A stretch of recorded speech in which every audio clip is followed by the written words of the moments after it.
Well, what a treat. I mean, this is pretty spontaneous, and you are considered a friend of the show because this will be my second time on the show. Justin Pugh, former NFL offensive lineman. I know. I pulled up on you at your show, at your tailgate in Baltimore, Thursday Night Football, Cincinnati Bengals. We did some one-on-ones. People ended up on the ground on the live stream, and here we are again. We are not doing one-on-ones here today. I guarantee you that. No. It's brought to you by the French Market Inn, and we're still doing my show. I'm on your show. Okay. You're also again on my show at the same time. And dude, you have been spreading the wealth around. Yeah. I mean, you, Jay, Colt. What are you guys doing? What are you building right now? So we're working media mecca wise. Let me just make sure right off the top here. This is brought to you by the French Market Inn of the Valentino Hotel Group, based in the heart of the French Quarter, where I am staying this week. So that's amazing. What do you got? What are you building up, man? You're a couple years removed now from 1 year removed now from retirement, correct? And you're building your sports. Haven't officially retired, but okay. We may. I was keeping the phone lines open. Maybe I was going to do it again this year. No, I doubt it's going to happen at this point. Like, I'm 260 pounds. I don't think it's going to work. But I was at 310, 320 at one point, so I was big, man. I was an offensive lineman. But yeah, doing media, doing my own show, building my own brand, own audience, authentic to me. That's Thursday Night Football Club, where we're traveling to all the Thursday Night Football games. I do a podcast with Underdog with Colt McCoy, Jay Gruden, AQ Shipley. I do a show with Whistle Sports in the Zone with AJ Green with the E at the end for extra personality, like he always says. Yes. He's a YouTuber, and then I do ESPN Radio, Sirius XM, VSiN. So just try to make it all work. In other words, diving right in, just like you did during your career. Exactly. Most of which was spent with the New York Giants, and prior to that, Arizona, correct? Yeah. So Giants, Cardinals, back to the Giants. Okay, gotcha.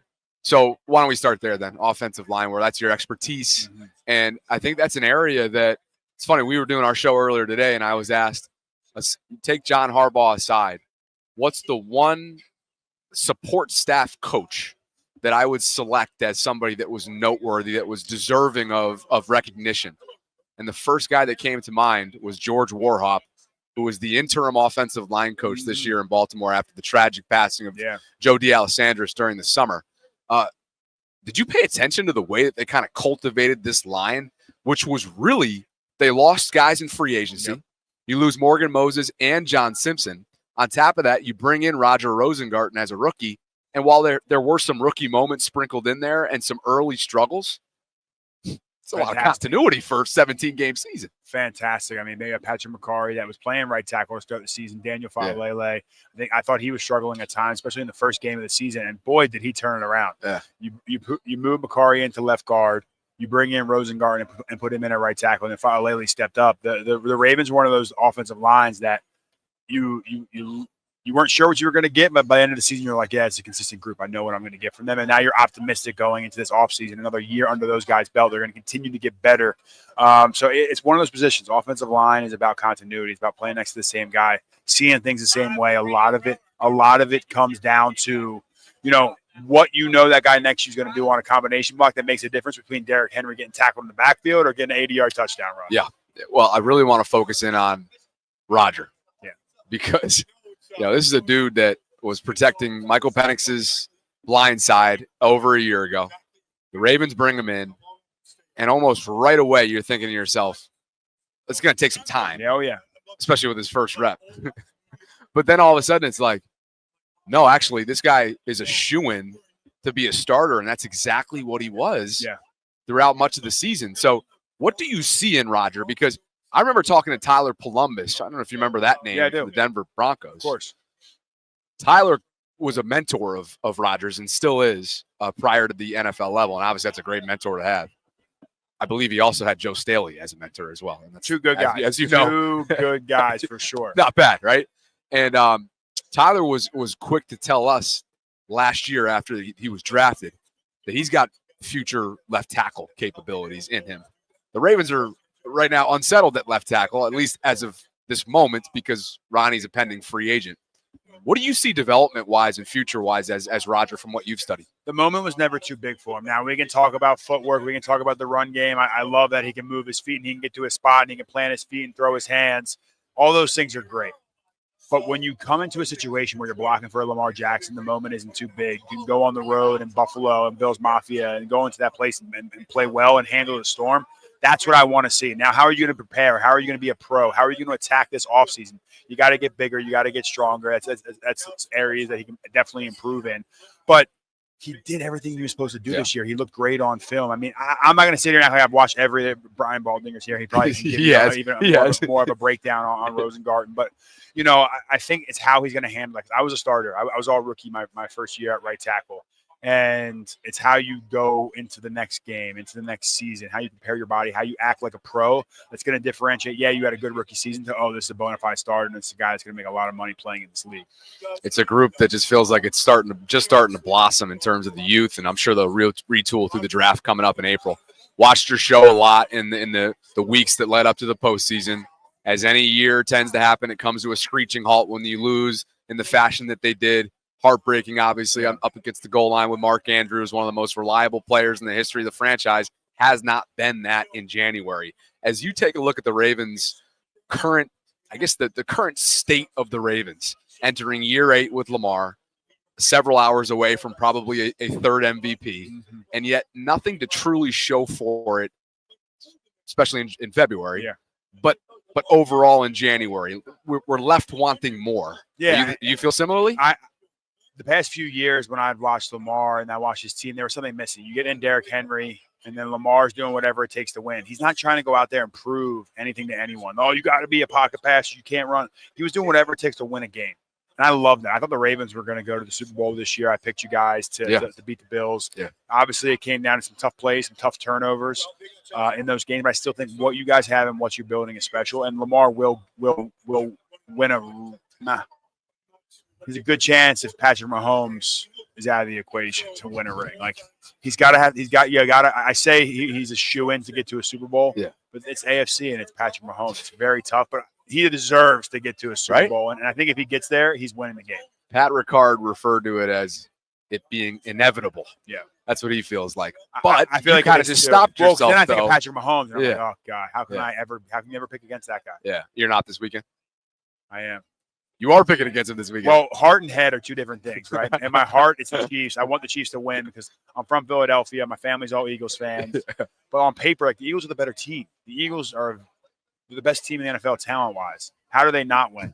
And I'm sure Patrick Mahomes will pull it out and they'll win, but I think the Eagles do. How many times this year could that breakdown have been applicable for a Chiefs matchup in the regular season, right? Sickening. I was there week 1. Isaiah Likely's big toe being out. Yeah. Yeah. And obviously, that and obviously that was the first of an 0-2 start.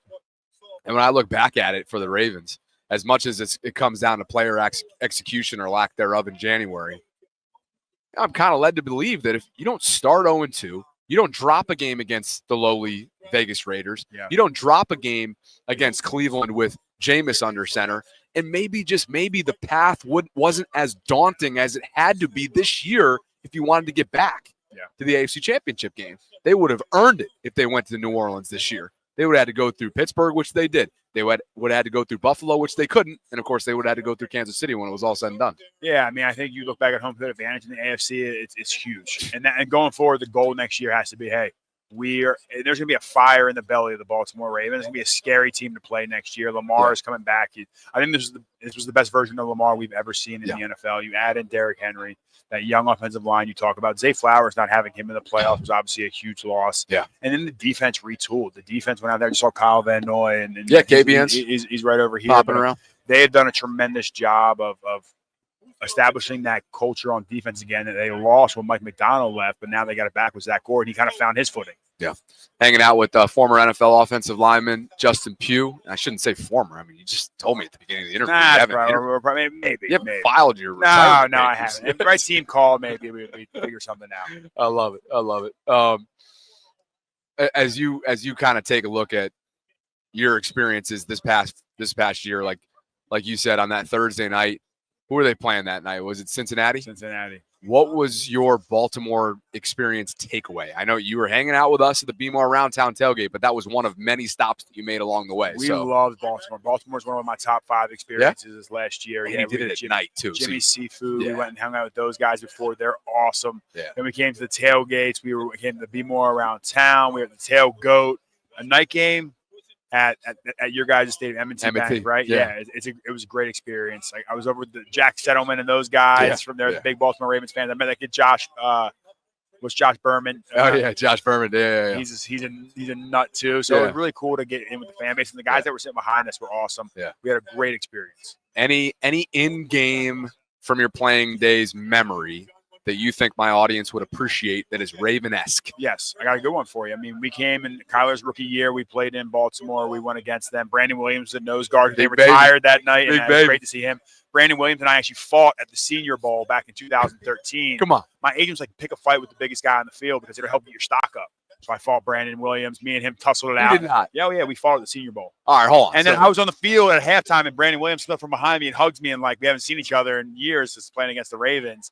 And we had a great moment of like, remember when we fought at the Senior Bowl, and they probably helped both of our draft stock go up. All right, take me inside your mind on how you started the fight. Push them, push back, and then you grab his face mask. Simple Here's as the key to fighting, guys, in the NFL.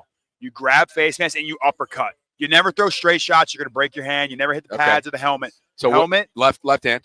Well, it depends what you are. Are you righty or lefty? I'm a righty, so I grab with the left and start throwing uppercut. Boom, boom. But this was suggested by your agent. Oh, yeah. But then when you're fighting, right? There's no agent there to help you out. My agent's not the biggest guy in the room. So what was Big Baby's response? We just, I forget how someone came in and broke it up at some point. But like me, he get any licks on you though? Yeah, for sure. Oh, he's a massive human being. Boy. At that point, he was coming from like, what college did he go to? Oh, small school. Hold on. Let's make sure we get this. It was a small school, but like he was getting his draft stock up as well. So it helped both of us. And now we look back and laugh. I mean, he just got, retired as a Raven, and he's going to have that for the rest of his life. And how about the way he looks these days? Oh, I know. I mean, you said you're down. Where did he go? Let's see here. Missouri Southern. See, he was trying to make a name for himself. I was coming out of Syracuse, had to prove a little toughness as well. So we made that happen. So shout out to Brandon Williams. If it wasn't for him, I might not have played 11 years. Who knows if the Giants would have drafted me at all. This was the story I didn't know that I needed, but I absolutely did. Exactly. I'm from Albany, right? Yeah. Well, no, I didn't know that, but now you do. You're Western New York Times. Yeah. Let's talk about them. Syracuse, snow up to here. You're going to class no matter what. Syracuse football is back. I just sat down with the Syracuse kids over here, and they're awesome. They're killing it. I love my time up there, and I'm glad the Orange are back. Coleman's. You been to Coleman's Irish pub? I haven't been to Coleman. We were on Marshall Street. We were doing, now they've changed the names of all of them, so they're not even there anymore. Like the Orange Crate, I think, is what it's called now, but that used to be Lucy's. There was Harry's, which was like under the basement of CBS. Dinosaur Barbecue was the spot we went to. Delmonico's Steakhouse, Possibilities. Yeah. A lot of. How about Melo's son committing? That's huge. How about that? The basketball team has not been great, dude. I went to about 500. I went to a New Year's Eve game there this year. It was Wake Forest. Goose. Place was a ghost town. They had 23,000 at the Duke game, but we lost by 30, so the fans won't be happy. They're showing out for football, though. We ended the season ranked like top 20. Okay. NIL, baby. The post legend era, like a Jim Boeheim, on top of the unique nature of NIL recruiting makes it wow. I mean, agreed. It's such a niche era that we're living in right now, and you better get the head coach right. And we did. You think so? Fran Brown, 100%. Okay. Best recruiter in college sports. All right. All right. Justin Pugh, appreciate you, brother. Anything else you want to plug on your way out? What do you got coming up the next few days leading up to the game? Nothing crazy. We're working with the NFL for a program called Biz Week, where we're going to start helping players off the field, outside of football, what they want to do besides play ball, whether that's business, entrepreneurship, anything like that. So working on that, and then that's really it. We're just down here meeting some friends and networking and kind of building off that NFL career into the next phase. What better way? I mean, this is the week of the year. Exactly. And I don't have too many of these under my belt, but I mean, come on, it's a who's who. You got to keep your head on a swivel. You don't know who's going to walk by. Burrow was here a minute ago. Oh, I know. Crazy. But Crazy. Anyway. Well, speaking of my former teammates here, I'm going to go say what's up. Go get it, dude. Man, bro. It's Appreciate you, bro. Great to hear from you. Justin Pugh, everybody, former NFL offensive lineman, and currently getting his media career started off the ground. Go hit him up on social media at Justin Pugh, and that gives me an opportunity to tell you about this episode's sponsor, and that is the folks at the French Market Inn of the Valentino Hotel Group. And you guys know that's where I've been crashing this week. And, man, what a unique experience this is. As we gear up for Super Bowl 59, I found the French Market Inn, man. It's located right in the heart of the French Quarter It isn't just about comfort. It's about experiencing real New Orleans charm with the city's best restaurants and attractions right outside the door.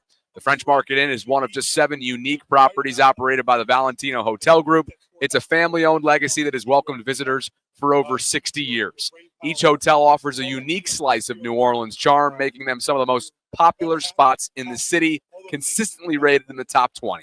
And it's not just hotels. They operate 3 must-visit restaurants and 2 sightseeing services essential for any New Orleans itinerary.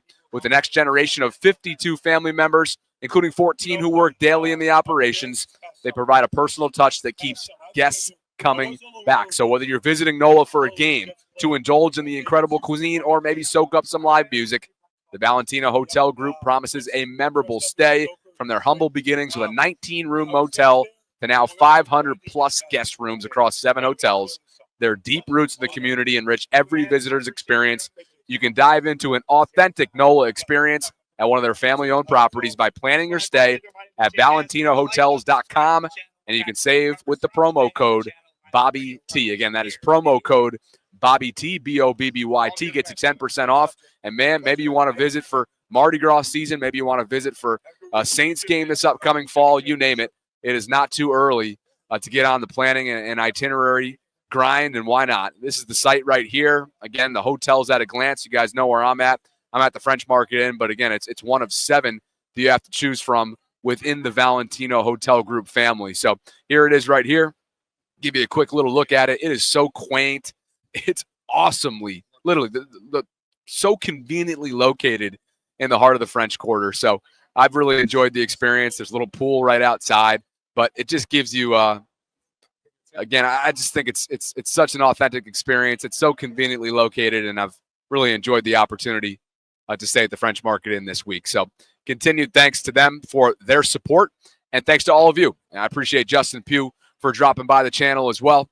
Thank you guys. Like the video on your way out. Subscribe if you haven't already done so, and hit that notification bell so you can be notified of when I'm dropping my daily live content. There's much more to come here from Super Bowl 59 and Radio Row here in the Convention Center in downtown New Orleans, Louisiana. I'll catch up with you guys soon.